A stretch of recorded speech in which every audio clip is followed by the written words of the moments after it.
SSI Recipients, Trump's $2,000 rule has just changed how your benefits work in 2026. And if no one has explained this to you yet, you need to hear it right now. Because if you currently receive supplemental security income or have a loved one who does, this $2,000 asset limit update could directly impact how much you get every month. And the reality is that most SSI recipients have no idea this change is already in place. Here at Senior Money USA, our goal is to cut through government confusion and bring you the information that matters in clear, simple language.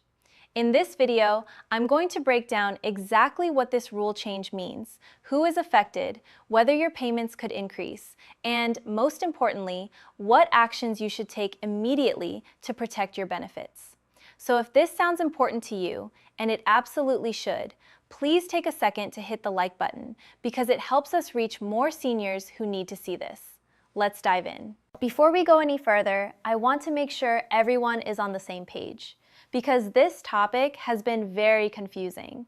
And honestly, that confusion is understandable. The government doesn't make it easy for regular people to follow what's happening with their benefits.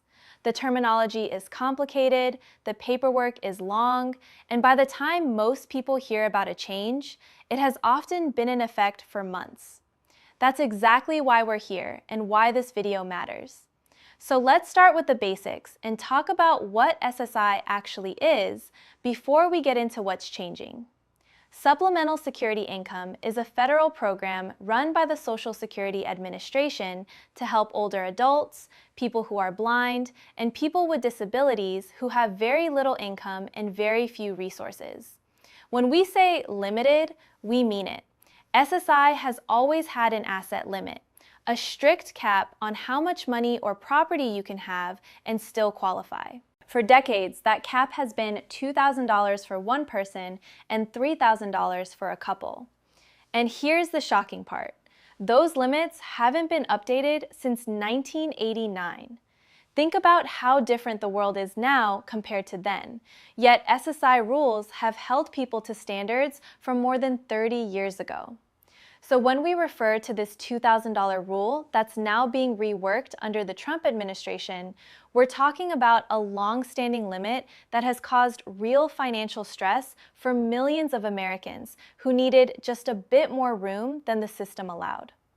Now here's where things get interesting. That $2,000 rule has been under serious review at the federal level. And what we're starting to see is a shift in how certain assets and resources are counted, or in some cases excluded, when the SSA decides who qualifies for SSI and how much they get.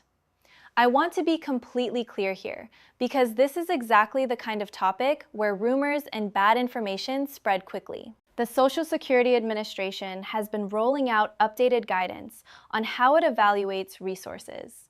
In straightforward terms, that means some of the things you own or certain amounts you may have saved might no longer automatically count against you the same way they did in the past.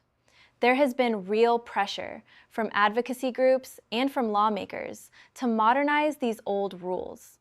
And while that base $2,000 number is still part of the conversation, the way it's being applied and the carve-outs around it have changed in ways that could genuinely help you.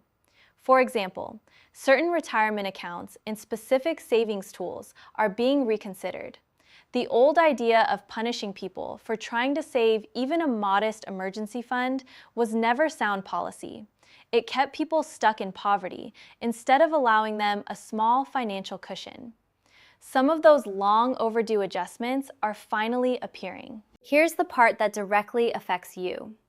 If anything about your finances has changed in the last year, if you received money from family, if your savings balance changed, if anything shifted, you need to make sure SSA has an accurate, current picture of your resources, because the rules about what counts and what doesn't are being updated, and you could be missing out on money, or worse, accidentally putting yourself at risk if their records don't match the new standards. Not everyone is affected in exactly the same way, so let's talk about who is most impacted. If you are a single SSI recipient living alone, this change is critical. You've been living under that $2,000 cap for years, and something as simple as a small inheritance, a modest savings balance, or a tax refund sitting in your account could have put your benefits in jeopardy under the old interpretation. That's the kind of hidden pressure many people have quietly lived with. For married couples on SSI, that shared $3,000 limit has been just as restrictive. Think about two people trying to cover healthcare, utilities, transportation, and basic living costs. $3,000 in savings isn't protection. It's barely enough to handle a single unexpected bill. So any adjustment that gives you more breathing room is meaningful. I also want to talk to caregivers, sons, daughters, grandchildren, neighbors, watching this for someone they love. This is exactly the kind of change many seniors will never hear about themselves. SSA is not going to send a simple, plain English letter explaining it. They will publish technical guidance in legal text, and most people will never see or understand it. So if you're watching this for someone else, please share it with them, and if possible, sit down and go through it together. It could genuinely affect their monthly budget. It's also important to understand why this is happening now. Policy in Washington doesn't move without a reason. The push to reform SSI has been building for many years. Groups representing seniors and people with disabilities have been urging Congress to raise these outdated asset limits, making the reasonable point that if you want a program to lift people up instead of locking them into poverty, you must allow them a basic level of financial security without punishing them for it. There is increasing recognition across party lines that a $2,000 cap set in 1989 does not reflect economic reality in 2026. Inflation alone means that what $2,000 covered back then and what it covers now are worlds apart. So the push to update and expand these limits has come from both sides, even if the politics are complex. What we're seeing now is the slow result of that pressure. It's not everything advocates asked for, but it is forward motion. And for people who've been bound by these limits for years, any progress matters. Every extra dollar of room matters. Every rule that stops punishing you for having a small savings cushion matters. Now, what should you actually do? First, this week, not later, pull out any letters or forms you have related to your SSI and look carefully at what SSA has on record for your resources. What assets are listed? Is the information current and correct? That's important because if the rules about what counts are changing, you want your file to accurately reflect your situation. If you find outdated or incorrect details, this is the right time to fix them. Second, get in touch with Social Security directly, either by phone or by visiting your local office, and ask how the recent changes in resource policy might affect your case. You are entitled to clear information about your benefits.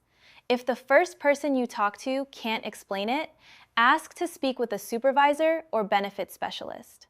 Third, consider reaching out to a benefits counselor through your local area agency on aging. These professionals can review your entire picture and help explain how the rules apply to you. Many of these services are free for seniors, and you absolutely deserve that support.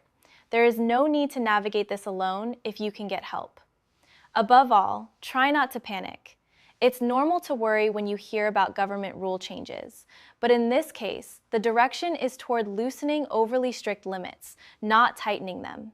More types of resources being excluded from the cap, and more flexible counting methods are generally positive for SSI recipients. Stay informed and proactive, and don't let fear stop you from taking steps that could help preserve or even improve your benefits. And if you haven't yet subscribed, now is a great time. Hit the subscribe button and turn on the bell so you never miss updates like this. We share information that can truly affect your daily life. To make this more real, consider a woman we'll call Dorothy, 74 years old, living alone in a small Ohio apartment on SSI for 11 years. She budgets carefully and gets by, but when her sister died 2 years ago and left her a modest sum, she was terrified it would push her over the asset limit. She rushed to spend the money on essentials, even things she might have stretched over time, just to avoid losing benefits. That kind of fear around having even a tiny emergency fund is exactly what these old rules created. Or think about a couple, Robert and Evelyn, both in their late 60s, both on SSI, living in a small home they've owned for decades.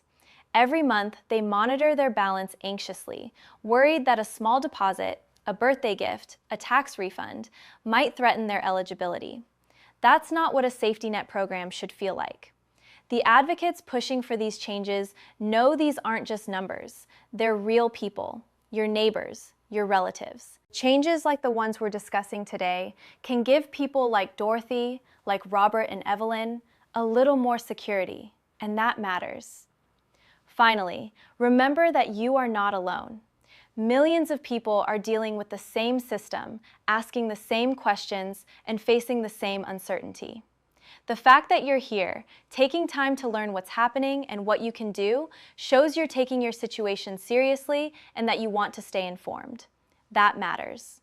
The SSI program is complex, the rules evolve, and the government rarely communicates clearly. That's why this channel exists, to break down the updates that matter for seniors and people with disabilities in straightforward, caring language.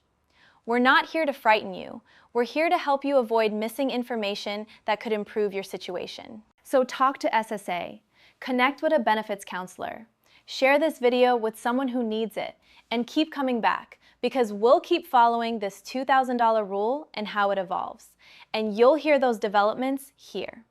Up next, we're going to go even deeper into the specific exclusions and exactly which assets may no longer count against your SSI limit under the new guidance. So stay right here.